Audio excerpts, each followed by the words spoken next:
નમસ્કાર વિદ્યાર્થી મિત્રો, મારી યુટ્યુબ ચેનલ સંજય પટેલમાં આપ સૌનું હાર્દિક સ્વાગત છે. મિત્રો, આજના વિડીયોની અંદર આપણે ધોરણ 6 વિષય છે સામાજિક વિજ્ઞાન, જેનો પાઠ 1 જેના ભાગ 3ની અંદર આજે આપણે પૃથ્વી પર સ્થાનોની સ્થિતિ, તેના પાઠ સમજૂતી અને તેમાં આવતા કેટલાક પ્રશ્નો છે તેના જવાબો વિશે શીખવાના છીએ. વિદ્યાર્થી મિત્રો, જો તમે મારી ચેનલમાં નવા હોય તો મારી ચેનલને જરૂરથી સબસ્ક્રાઇબ કરો. વિડીયો સારો લાગે તો લાઇક કરો, શેર કરો અને બેલ નોટિફિકેશન ઓન કરો, જેથી મારા આગળના નવા વિડીયો પણ આપને મળતા રહે. તેમજ વિદ્યાર્થી મિત્રો, આ પાઠની સમજૂતી મેળવવામાં, PDF જોવા માટે પ્લે સ્ટોરમાંથી અમારી એપ્લિકેશન વિશ્વગુરુ STD 1 થી 12 ગુજરાતી ડાઉનલોડ કરી તમારા મોબાઈલમાં ઇન્સ્ટોલ કરો. જે તમે શરૂ કરશો તો તમને આ પ્રકારે જોવા મળશે, જેમાં બધા ધોરણની અંદર તમને ધોરણ બતાવશે, ધોરણ પસંદ કરશો એટલે વિષય બતાવશે, વિષય પસંદ કરશો એટલે પાઠનું નામ બતાવશે, જેમાં વિડીયો ઉપર ક્લિક કરશો તો તમને વિડીયો જોવા મળશે અને PDF ઉપર ક્લિક કરશો તો તમને PDF જોવા મળશે. આ સિવાય વિદ્યાર્થી મિત્રો, પાઠમાંથી તમને કેટલું યાદ રહ્યું તે જાણવા માટે તમે MCQની ક્વિઝ છે તે પણ રમી શકો છો, જેના દ્વારા તમે તમારા જ્ઞાનની ચકાસણી કરી શકો છો. તો આશા રાખો અમારી એપ્લિકેશન આપ સૌને ગમશે. જરૂરથી ડાઉનલોડ કરી અને MCQ રમજો. તો ચાલો મિત્રો, હવે આપણે શરૂ કરીએ પાઠ 1 ભાગ 3.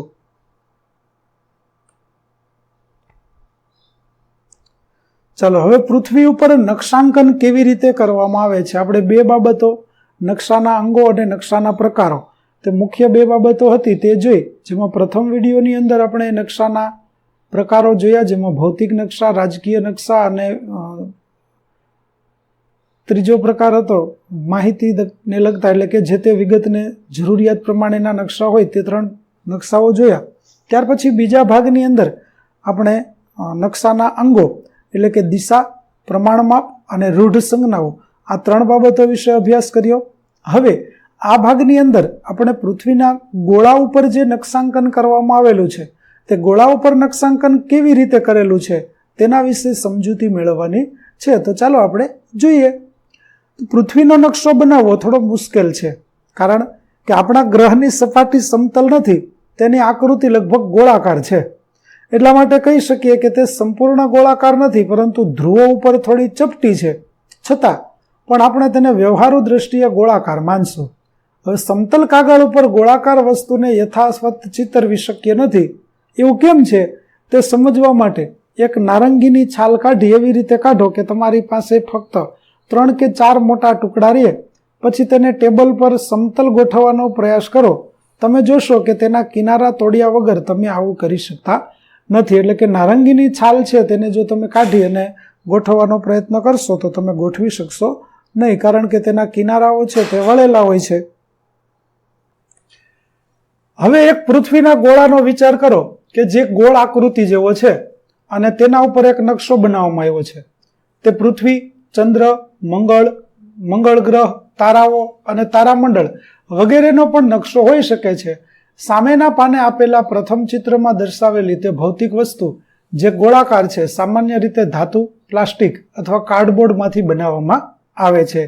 તો જુઓ, અહીં આપેલો જે નકશો આપણે જોઈએ છીએ, આ નકશો છે તે અલગ અલગ વસ્તુમાંથી બનાવવામાં, આ ગોળો છે તે અલગ અલગ વસ્તુમાંથી બનાવવામાં આવેલો હોઈ શકે છે. તે શું છે તે આપણને આકૃતિ પરથી ખ્યાલ આવી શકે નહીં. અહીં આપણે પૃથ્વીના ભૂગોળનું પ્રતિનિધિત્વ કરતા પૃથ્વીના ગોળાનો અભ્યાસ કરીશું, કારણ કે પૃથ્વીના ગોળાનો અને પૃથ્વીનો આકાર એક સરખો હોય છે. તેથી એક પૃથ્વીનો ગોળો કોઈ સમતલ નકશાની તુલનામાં પૃથ્વીની ભૂગોળનું વધુ સારી રીતે પ્રતિનિધિત્વ કરે છે. આવો તેની કેટલીક વિશેષતાઓ વિશે જાણીએ. હવે વિદ્યાર્થી મિત્રો, આપણે આગળ જોયું કે પૃથ્વીનો ગોળો છે તેના ઉપર આપણને આમ તો ગોળાકાર છે, પરંતુ તે સંપૂર્ણ ગોળ નથી. જો આ બંને તેના ધ્રુવ પ્રદેશો કહેવાય. તો ધ્રુવ પ્રદેશો છે ત્યાં આગળ તે ચપટી છે પૃથ્વી, જ્યારે વચ્ચેનો ભાગ છે તેના ઉપર તે ગોળાકાર સંપૂર્ણ ગોળ છે. તો આ પ્રકારે પૃથ્વી છે તે વચ્ચેથી પહોળી અને બંને ધ્રુવો તરફ આપતા ચપટી થઈ જાય છે. આ પ્રકારે પૃથ્વીના ગોળાનો આકાર છે તે આપણને જોવા મળે છે. ચાલો, હવે આપણે નિર્દેશાંકોની સમજ મેળવીએ. કોઈ પણ શહેર અથવા નગરના મોટા બજારથી કલ્પના કરો જેમાં સીધી હરોળમાં સમાન કદની દુકાનો હોય. તમે બજારમાં એક સ્ટેશનથી દુકાન પર તમારા મિત્રને મળવા માંગો છો, પરંતુ તમારો મિત્ર એ જાણતો નથી કે દુકાન ક્યાં છે. તેથી તમે તેને આ રીતે સૂચના આપશો કે મને સાંજે 6 વાગ્યે પ્રવેશ દ્વારથી 5મી હરોળમાં 7મી દુકાને મળો. તેનાથી તમારો મિત્ર તમારા ચોક્કસ સ્થાનને નક્કી કરી શકશે. એટલે કે નિર્દેશાંકો એ એવી વસ્તુ છે કે જે તમને ચોક્કસ સ્થળ સુધી પહોંચાડે છે. તો અહીંયા તમારો મિત્ર કદાચ તે સ્થળ જોયું નહીં હોય, પરંતુ તે આવતા આવતા રસ્તામાં જે 4-4, 5-5 પ્રશ્નો, 4-4, 5-5 વિગતો કીધી, તે બધા જ 4-5 શેરી કહી તો 5 શેરી મૂકી અને તે 7મી દુકાને પહોંચશે. એટલે એને ખ્યાલ આવી જશે કે મારા મિત્રએ કહેલી જગ્યા છે તે આ જ છે. તો આ પ્રકારે ચોક્કસ સ્થાન છે તેના ત્યાં આપણે નિર્દેશાંકોની મદદથી પહોંચી શકીએ છીએ. ચાલો હવે શતરંજ પર વિચાર કરો. શતરંજ એટલે ચેસની રમત. આગળ વધનાર ખેલાડીની ચાલો નોંધવા માટે મુખ્ય ખાના ઉપર A થી H સુધી અને બંને બાજુ વચ્ચે આંક 1 થી 8 સુધી રાખવામાં આવેલ છે. બાજુમાં જે આપણને ચિત્ર આપેલું છે તે. તો આ સરળ પદ્ધતિથી ખેલાડી દરેક ખાનાને નિર્દેશિત કરી શકે છે અને દરેક ચાલ ચિહ્નિત કરી શકે છે. અહીં સફેદ બાજુની રાણી સામેના પ્યાદાને 2 ચાલ આગળ વધારીને એક બહુ સામાન્ય ચાલ રમત શરૂ કરવામાં આવી છે. તેથી પ્યાદું D2 થી D4 તરફ આગળ વધ્યું છે. જુઓ આખી રમત છે તે આપણે જોઈએ કેવી રીતે ગોઠવેલી છે. તો જુઓ નીચેનો ભાગ છે તેને ABCD થી લઈ અને H સુધી દર્શાવવામાં આવેલા છે. ઊભી જે લાઈનો છે તેને 1 થી 8 સુધી ક્રમ આપવામાં આવેલા છે. હવે આપણી ચાલ જે ચાલવાની છે તે આપણે આ તરફથી શરૂ કરવાની છે. તો ચાલો શરૂ કરવાની હોય તો રાણીની આગળનું જે પ્યાદું, તો અહીંયા છે તે રાણી છે અને રાણીની આગળનું પ્યાદું હતું તે અહીંયા હતું. તેને 2 ડગલા આગળ ચલાવવામાં આવે છે. તો તે અહીંયા હતું કઈ જગ્યાએ? તો આ 2 નંબર અને આ D, એટલે કે D2 થી લઈ અને તે પહોંચે છે D4 સુધી, એટલે કે 4 નંબરની લાઈન અને D નંબરની લાઈન. તો તે D4 સુધી પહોંચે છે. આવી રીતે તેની ચાલ છે તે ચાલવામાં આવેલી છે. ચાલો હવે આગળ જોઈએ. હવે જો તમારે કાળી બાજુના પક્ષથી રમવું હોય અને એ જ રીતથી પ્રત્યુત્તર આપવો છે તો આ જ નિયમોનો ઉપયોગ કરી અને તમારી ચાલ ચાલો. હવે માની લો કે તમે કાળી તરફથી રમો છો, એટલે કે તમારો વિસ્તાર છે તે આ છે. હવે અહીંયાથી તમારે તમારી ચાલ ચાલવાની છે. જેવી રીતે એમાં ચાલ ચલાવેલી છે એવી જ રીતે તમારે ચાલ ચાલવાની થાય. તો તમે કેવી રીતે ચાલ ચાલશો? તો ચાલો આપણે જોઈએ. તો આપણી ચાલ છે તે કંઈક, જો મારે કાળી બાજુના પક્ષથી રમવાનું અને સફેદ બાજુની ચાલને પ્રત્યુત્તર આપવાનો હોય તો મારે D7 થી D5 તરફ આગળ વધી અને ત્યાં પ્યાદું મૂકવું જોઈએ, જેથી સફેદ બાજુનું પ્યાદું D4 થી આગળ વધતું અટકી જાય. એટલે કે મારી ચાલ કેવી હોવી જોઈએ? તો કે અહીંયા D7 પર મારું પ્યાદું છે તેને મારે અહીંયા D5 સુધી લઈને આવવું જોઈએ, જેથી કરીને આગળનું પ્યાદું છે તે સામેવાળાનું પ્યાદું છે તે આગળ આવી શકે નહીં. તો મારી ચાલ છે તે કંઈક આ પ્રકારની હોવી જોઈએ, જેથી કરીને હું આગળની ચાલ ચાલું તો તેની ચાલને હું આગળ વધતા અટકાવી શકું. તો આપણી ચાલ છે તે આવી હોવી જોઈએ અને આપણું પ્યાદું છે તે આ જગ્યાએ આપણે મૂકવું જોઈએ. આ 2 ઉદાહરણોમાં ઉપયોગમાં લેવાયેલી પદ્ધતિને નિર્દેશાંક પદ્ધતિ કહી શકાય. આ બંને નિર્દેશાંકોની મદદથી સ્ટેશનરીની દુકાન સાથે શતરંજ પર ખાનાની ગોઠવણીને યથાયોગ્ય રીતે નક્કી કરી શકાય છે. નકશા પર કોઈ સ્થાનની સ્થિતિને નક્કી કરવા માટે નિર્દેશાંકોની આ જ પદ્ધતિનો ઉપયોગ કરવામાં આવે છે. તો આવો જોઈએ કે આ પદ્ધતિને કેવી રીતે કાર્ય કરે છે. વિદ્યાર્થી મિત્રો, ચેસની ચાલ ઉપરથી આપણને એક ચોક્કસ ખ્યાલ આવી ગયો કે ભાઈ ચોક્કસ નિર્દેશાંકોની મદદથી આપણે ચોક્કસ સ્થાન સુધી પહોંચી શકીએ છીએ. એવી રીતે પૃથ્વીના ગોળા ઉપર પણ આપણે આવા નિર્દેશાંકોની મદદથી કોઈ ચોક્કસ જગ્યા, કોઈ ચોક્કસ દેશ, કોઈ ચોક્કસ વિસ્તાર છે તેને શોધી શકીએ છીએ. તો તે કેવી રીતે શક્ય બને? તો ચાલો હવે આપણે તેને સમજીએ કે પૃથ્વીના ગોળાને ફરીથી જોઈએ. તેના ઉપર ઉત્તર ધ્રુવ અને દક્ષિણ ધ્રુવને ઓળખવા સરળ છે. પૃથ્વીના ગોળાને ફેરવો. જ્યારે તેને ફેરવો છો ત્યારે ઉપરના અને નીચેના સ્તરે આવેલા અંતિમ બિંદુ બંને ધ્રુવ છે. તેની વચ્ચે ભૂમધ્ય રેખા હોય છે, જેને વિષુવવૃત્ત પણ કહે છે. તે વૃત્તને ઓળખો અને તે દર્શાવતા વર્તુળને ધ્યાનથી જુઓ. ચાલો આપણે જોઈએ આકૃતિની અંદર કેવી રીતે આ બાબતો બતાવવામાં આવે છે. જુઓ, આ આપણી પૃથ્વીનો ગોળો છે. સૌપ્રથમ આપણે આકૃતિને સમજીએ.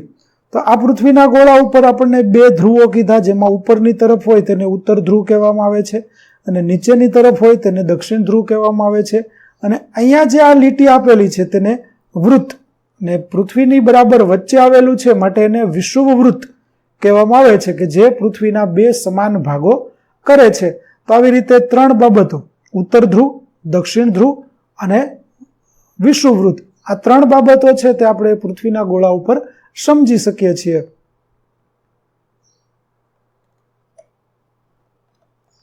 કલ્પના કરો કે તમે વિષુવવૃત્ત પર ઊભા છો અને બંને ધ્રુવમાંથી કોઈ એક ધ્રુવ તરફ મુસાફરી કરી રહ્યા છો.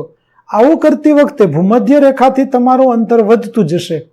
ભૂમધ્ય રેખા એટલે આપણી આ વિષુવવૃત્તની જે રેખા દર્શાવેલી છે તે આપણા માટે છે ભૂમધ્ય રેખા.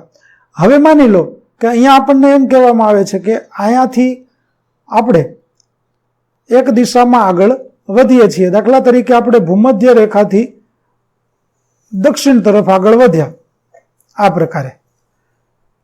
આવું કરતી વખતે ભૂમધ્ય રેખાથી તમારું અંતર વધતું જશે, એટલે કે આપણે ભૂમધ્ય રેખાથી આવી રીતે દૂર આવતા જઈશું.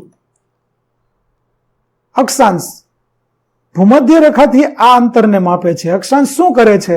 તો ભૂમધ્ય રેખાથી માનો કે આપણે અહીંયા સુધી પહોંચી ગયા, તો આ સ્થળ સુધીથી ભૂમધ્ય રેખાથી અહીંયા સુધી પહોંચવા માટે કેટલા અક્ષાંશ આવ્યા, તો તે માપવાનું કામ છે તે અક્ષાંશ કરે છે. તમે આ મુસાફરીના કોઈ પણ બિંદુ પર એક કલ્પિત રેખા દોરી શકો છો, જે ભૂમધ્ય રેખાના સમાંતર પૂર્વથી પશ્ચિમ તરફ જાય છે. આ પ્રકારની રેખાને અક્ષાંશ કહેવામાં આવે છે અને તે પૃથ્વી આસપાસનું એક વર્તુળ બનાવે છે. ફરીથી પૃથ્વીના ગોળા ઉપર તે નક્કી કરવું સરળ છે કે સૌથી મોટું વર્તુળ વિષુવવૃત્ત છે. જ્યારે આપણે જેમ જેમ ઉત્તર તરફ અથવા દક્ષિણ તરફ આગળ વધીએ તેમ તેમ અક્ષાંશ દ્વારા નિર્દેશિત વર્તુળ નાના થતા જાય છે.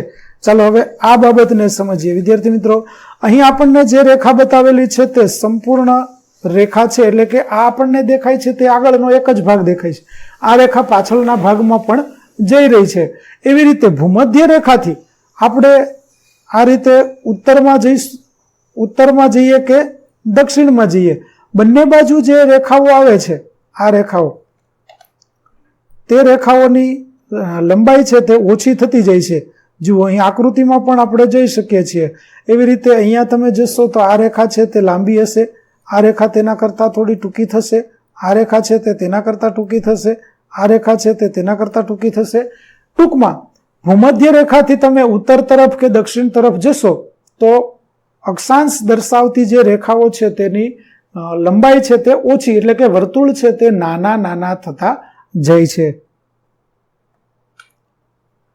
હવે અક્ષાંશને અંશમાં દર્શાવવામાં આવે છે. પરંપરાગત રીતે વિષુવવૃત્ત વર્તુળનો અક્ષાંશ 0 અથવા 0 ડિગ્રી છે, જ્યારે બંને ધ્રુવોના અક્ષાંશ ક્રમ એક 90 અંશ ઉત્તર અને 90 અંશ દક્ષિણ છે તેને 90 અંશ ઉત્તર અને 90 અંશ દક્ષિણ તરીકે લખવામાં આવે છે. તો આપણો જે વિષુવવૃત્ત છે અહીંયા તે 0 અક્ષાંશ છે. તેનાથી ઉત્તરમાં 90 અક્ષાંશ સુધી આવેલા છે અને દક્ષિણમાં પણ 90 અક્ષાંશ સુધી આવેલા છે. તો ઉપરના જે અક્ષાંશો છે તેને ઉત્તર અક્ષાંશ તરીકે અને નીચેના અક્ષાંશો છે તેને દક્ષિણ અક્ષાંશ તરીકે ઓળખવામાં આવે છે. ચાલો, અક્ષાંશ અને આબોહવા વચ્ચે એક સંબંધ છે. ભૂમધ્ય રેખાની આસપાસ આબોહવા સામાન્ય રીતે ગરમ, જેને ઉષ્ણ પણ કહેવામાં આવે છે. જ્યારે તમે ભૂમધ્ય રેખાથી દૂર બંને ધ્રુવોમાંથી કોઈ એક તરફ મુસાફરી કરો છો ત્યારે અક્ષાંશની અંશ વધે છે અને આબોહવા શીતોષ્ણ બને છે. ઉત્તર અથવા દક્ષિણ ધ્રુવ નજીક આબોહવા શીત હોય છે. તમે વિજ્ઞાનમાં શીખશો કે આવું કેમ થાય છે, અને એ પણ કે એક વર્ષમાં વિવિધ ઋતુઓનો અનુભવ આપણે કેમ કરીએ છીએ. તો જુઓ, હવે આપણને જે બાબતો સમજાવવામાં આવેલી હતી કે ભૂમધ્ય રેખા તો અહીં જે લાલ રંગથી બતાવેલી છે તે આપણી ભૂમધ્ય રેખા છે, બરાબર. હવે ભૂમધ્ય રેખાથી તમે માનો કે ઉત્તર તરફ આગળ વધો છો. આ રીતે આપણે ભૂમધ્ય રેખાથી ઉત્તર તરફ આગળ આવ્યા.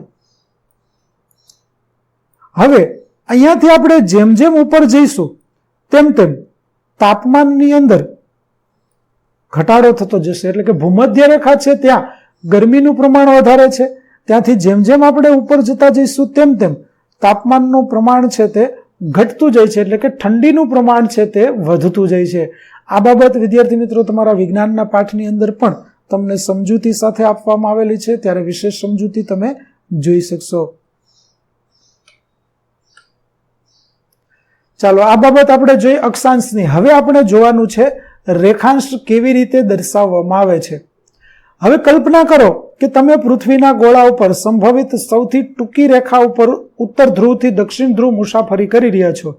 તમે જોશો કે યુરોપ અને આફ્રિકામાંથી પસાર થવાને બદલે તમે એશિયામાંથી પણ થઈ શકો છો અને તેનું અંતર સમાન હશે. આ રેખાઓને રેખાંશની મધ્યવર્તી રેખાઓ કહેવામાં આવે છે.